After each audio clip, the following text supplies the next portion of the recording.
Assalamualaikum warahmatullahi wabarakatuh. Halo semuanya, kami dari kelompok 4 dengan beranggotakan Mutiara Sabatina dengan NPM 2069003, lalu ada Ayu Wijistari dengan NPM 2069019, dan ada Nurulfa Eka NPM 2069008 akan mempresentasikan PPT dengan judul Identifikasi Kasus Pemalsuan Madu. Topik pembahasan pada PPT kita saat ini, yang pertama ada pengertian madu, kedua ada pengaruh sifat dan komposisi madu, lalu yang ketiga ada kasus pemalsuan madu, yang keempat ada tujuan penelitian, kelima ada metode penelitian, keenam ada hasil dan pembahasan, dan yang ketujuh kesimpulan. Untuk pengertian madu sendiri, pasti dari kita sudah banyak yang sering mendengar ataupun melihat madu di sekeliling kita, entah dari produk kecantikan, entah dari produk makanan, ataupun yang lainnya. Nah, madu ini adalah sebuah produk yang dielaborasi oleh Apis mellifera lebah sekresi, bagian tumbuhan yang hidup atau ekskresi serangga penghisap tumbuhan.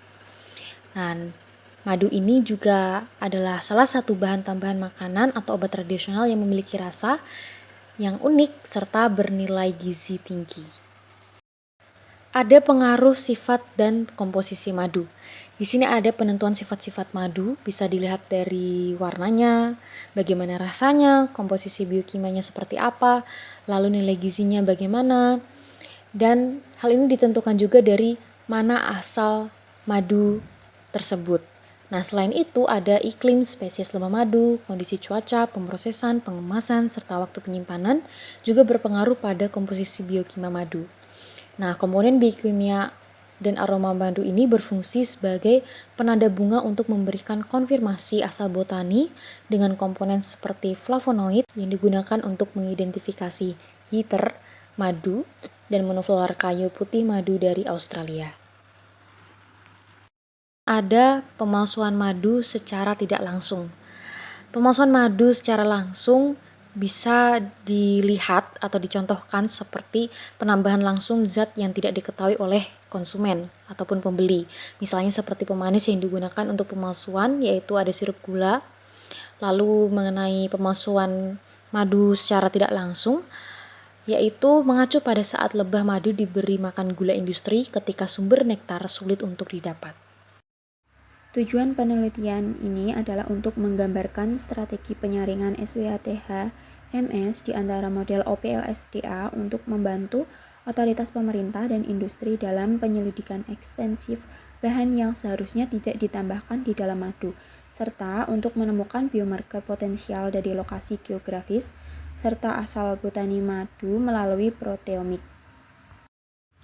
Metode penelitian yang dilakukan, yang pertama ada koleksi sampel madu atau mengumpulkan sampel-sampel madu, kemudian yang kedua ada ekstraksi protein total, yang ketiga ada SDS, PAGE, dan pewarnaan perak, yang keempat ada pencernaan, yang kelima ada analisis instrumen, yang keenam ada analisis SWATH-MS, yang ketujuh ada analisis kemometrik.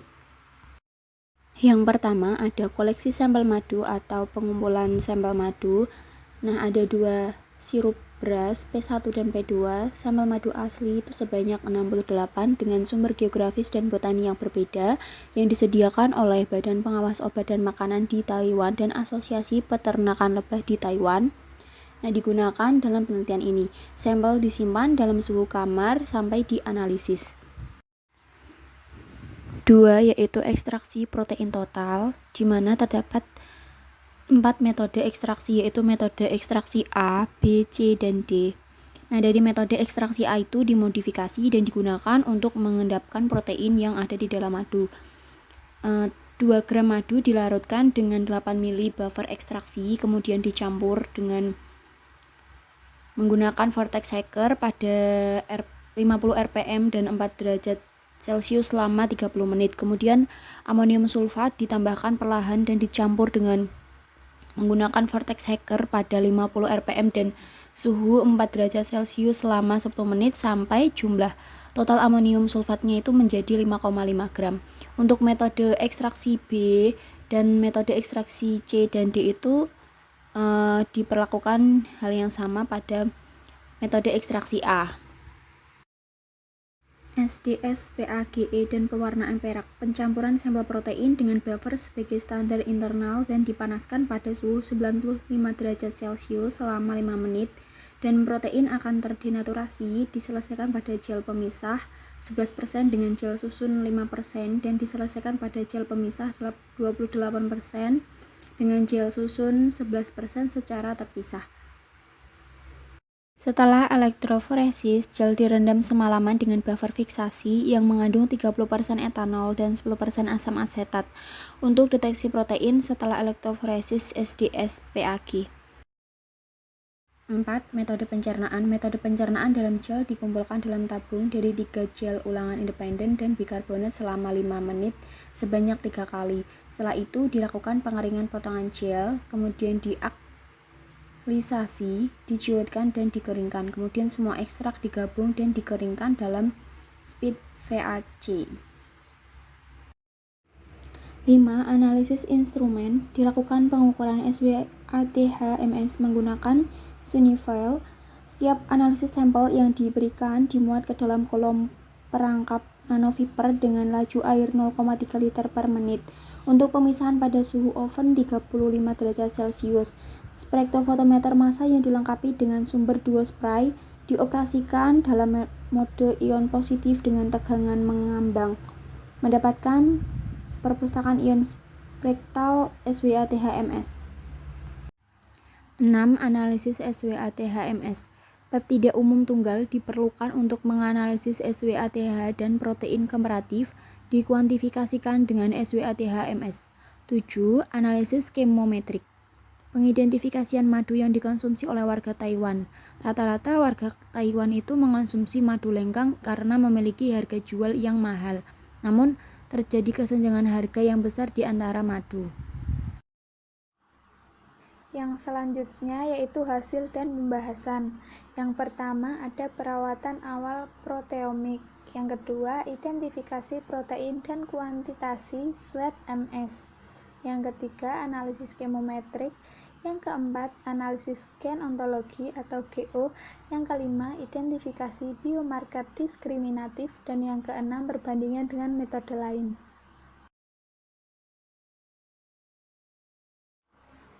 Yang pertama, perawatan awal proteomik. Penggunaan proteomik dapat membedakan antara madu asli dengan madu palsu. Metode ini dapat dilakukan dengan cara membandingkan hasil SDS batch dari madu asli dan madu palsu dengan menggunakan metode ekstraksi yang berbeda menunjukkan pita yang dapat diidentifikasi dengan jelas pada madu asli untuk semua metode ekstraksi.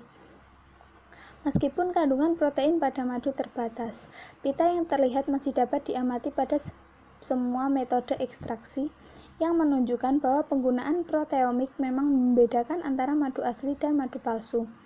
Protein diidentifikasi oleh protein pilot TM perangkat lunak dengan database gabungan Swissport. Dalam metode ekstraksi A, B, C, dan D menunjukkan bahwa metode A lebih baik. Yang kedua yaitu identifikasi protein dan kuantisasi SWAT-MS. Dari metode ini dihasilkan pengumpulan sampel madu yang menghasilkan 6.910 spektrum yang diidentifikasi 1.482 peptida berbeda dan 135 menghasilkan spektral 1 untuk kuantisasi SWAT-MS. Yang ketiga adalah analisis kemometrik. Analisis kemometrik adalah salah satu metode kalibrasi yang digunakan untuk menerjemahkan dan mengolah data-data spektra seperti spektrofotometer inframerah. Dasar dari analisis ini dilakukan dengan mengolah, menggabungkan, dan mengumpulkan data untuk mengetahui keaslian dari suatu bahan pangan, selain menggunakan analisis bioinformatika. Analisis kemometrik didapatkan dari simulasi pendekatan kimia untuk menganalisis data secara multidimensional dengan statistik matematika. Metode analisis kemometri yang sering digunakan dalam deteksi adulteran pada madu yaitu partial least square atau PLS.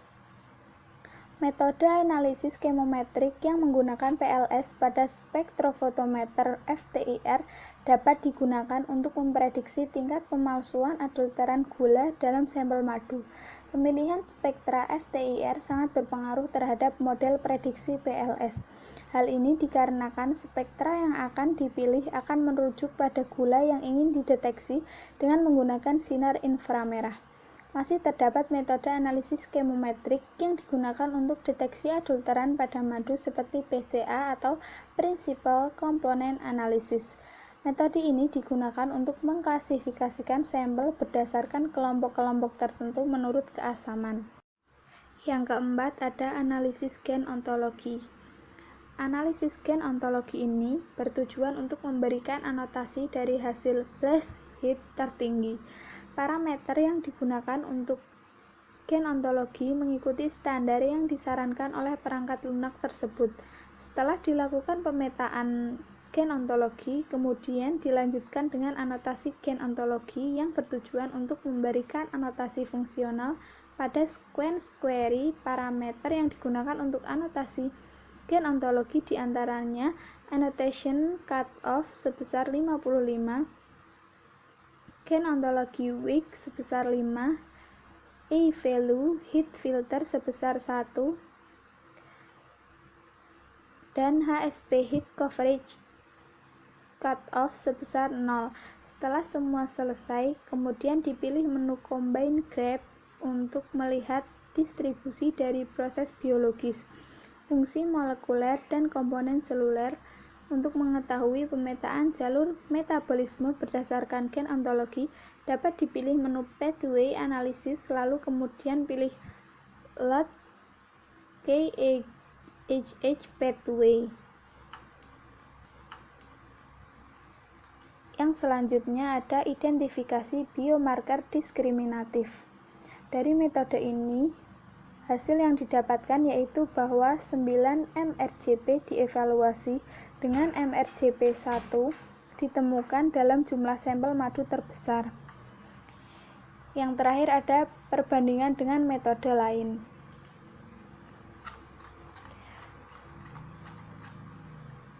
Madu mungkin adalah salah satu zat alami yang paling rumit. Dalam penelitian ini, proteome yang digunakan dalam kualitatif dan kuantitatif madu dibandingkan dengan metode analitik yang paling konvensional digunakan. Ringkasnya, berbeda dengan metode analitik lainnya, metode proteomik berbasis SweetMS lebih komprehensif dan kredibel untuk keaslian madu. Dari presentasi yang kami sampaikan didapatkan kesimpulan yaitu hasil yang diperoleh menegaskan bahwa kegunaan analisis proteomik berbasis SweetMS yang dikombinasikan dengan chemometrik untuk membedakan asal geografis dan nektar produk madu. Metodologi yang diusulkan akan memainkan peran yang berguna dalam menelusuri asal produk madu dan dalam menentukan penambahan yang tidak benar pada produk madu di masa mendatang. Meskipun didapati hasil yang memuaskan, namun penelitian lebih lanjut dengan jumlah sampel yang sangat besar di setiap kelas dan penerapan teknologi yang lebih tangguh seperti kecerdasan buatan untuk analisis yang komprehensif diperlukan untuk memverifikasi